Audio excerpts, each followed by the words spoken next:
1 win and 0 losses. His height, 5 feet 8 inches, and his weight, 139 pounds. He trains with Area 502 MMA and comes to you from Louisville, Kentucky.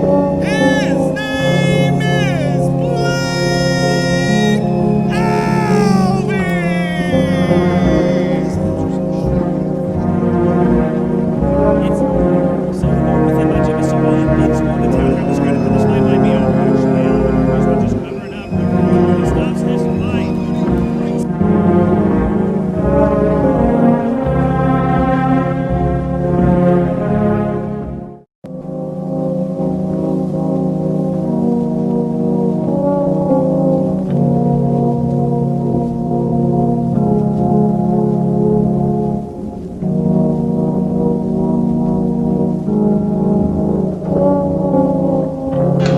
Shots landed from Alvey. Stewart looking for wrist control. Oh, big belly to back. That'll get the crowd on their feet. And it will take your opponent off his, that's for sure. Big knee lands. Blake Alvey, 100%. Wow, big knockout. Oh, fight is already over.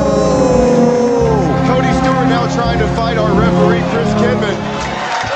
Ladies and gentlemen, huge knockout. Amateur to pro? I mean, obviously, first and foremost is the rule set. You go from 3-minute rounds to 5-minute rounds. You go from no elbows to elbows. In a lot of states, you got to wear shin guards and there's no knees either. But, you know, there's that in the rule set. But there's also, when you're fighting for money, there's a different intent behind it. You know, like, some of these guys are using this money to get their kids Christmas gifts and shit. So, yeah. You know, there's more danger to it for sure. Plus your record matters, so it's just the difference between doing it for fun and like, okay, these dudes are coming at you for a reason. Yeah. And so in Louisville, you know, there's not that many, I don't think there's really that many people from Louisville in the UFC. We're very, very big in MMA, I'd say. Yeah. At least that I know of, Right. unless I'm a casual for real. I mean, like, Louisville specifically, like, we had Lance Lawrence go for his run. I think he got on the Contender Series. Demetrius Johnson is from Kentucky, not Louisville specifically. But, yeah, as far as, like, in the UFC currently, like, Nate Manis was out of Henderson, Kentucky. So, like, Louisville, we just got Ollie. Yeah. And so a while ago you posted on your story that you had one of those signs saying Blake's Louisville. Yeah, for sure. And so what would that mean to you to get that from the city and from people specifically? I think it would just be reassurance for me that, you know, I've made an impact not only on my own life and the people close to me, but to my city as a whole, you know? Yeah. As I've grown up in this sport, I have an ability to, like, touch people's lives with doing what I'm doing, not just because I am who I am, but because of my aspirations to be who I want to be. Mm-hmm. And I think that contributes to my fan base and why so many people are so supportive of me and my endeavors. So to know that I got to the point one day that I have the whole city behind my back would be just a huge reassurance that I did something with my life, you know? Yeah. So would you say that motivates you to keep on going and, you know, leveling up your game and, you know, keep on pushing to that next level? Absolutely. You know, when I started out, it was all about, you know, I want to be a man, yada, yada. But as I grew up into the sport, I realized what my definition of a man was. Mm-hmm. And that is that a real man is able to endure pain and suffering in hopes that in exchange, the people that he cares for won't have to. Mm-hmm. And so now that I'm getting, you know, I'm not close by any means, but closer to my end goal, and I see that these people look up to me, they're inspired by me, they're motivated by me, it really does double down on the fact that I have to do well for them, just so that way the fact that they believed in me wasn't for nothing, you know? Yeah. And so does that also play into your mindset going into the fight as well, and like the build up to it, leading into it? Yeah, it plays a lot, especially now in the training aspect of things, because like whenever they've got me doing some fuckery that I don't want to be dealing with, and it's like everything burns, everything hurts, I have no reason to keep going, I hear my dad yelling my name, you know, I hear my little brother screaming. Mm-hmm. I see my grandpa sitting on the couch proud of the man that he helped raise, and that's my reason, you know? It's not just, this is bigger than me.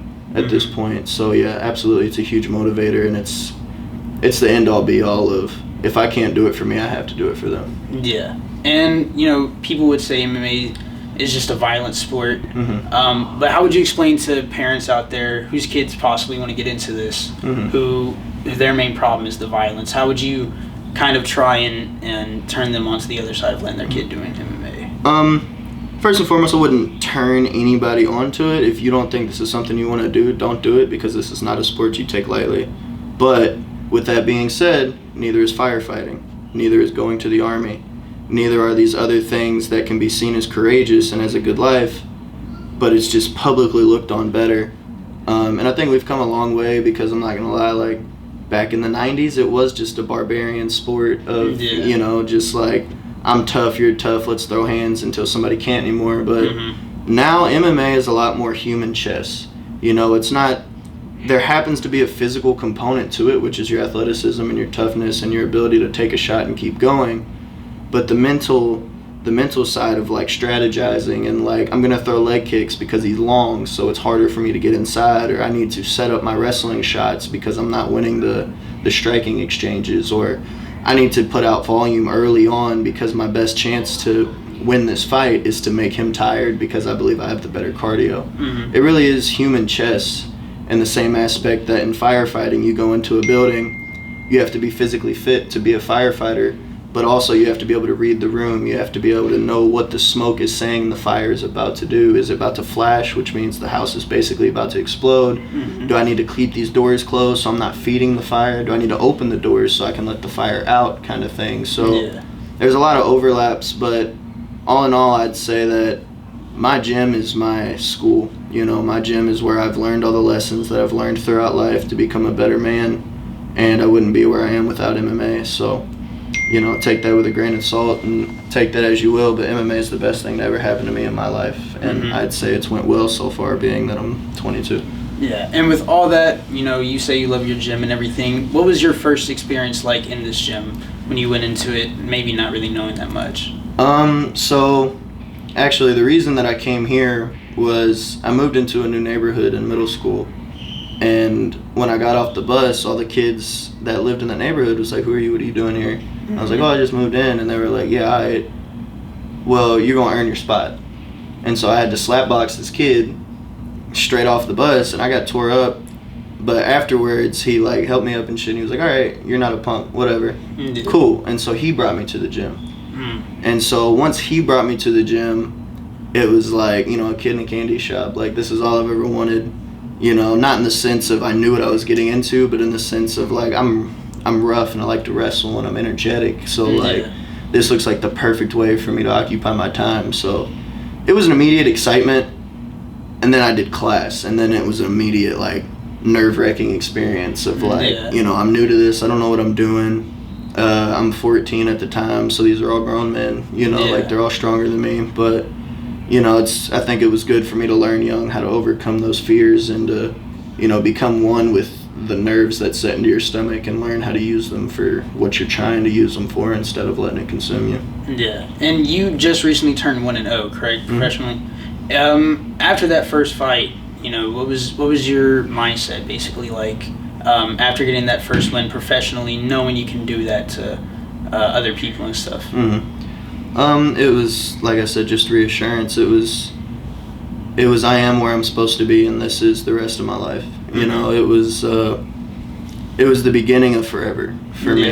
It was me putting my boat into the water, knowing that I'm going across the ocean. So, like, I'm nowhere near where I'm trying to get, but I've started this journey, and now it's time to see it through. Yeah.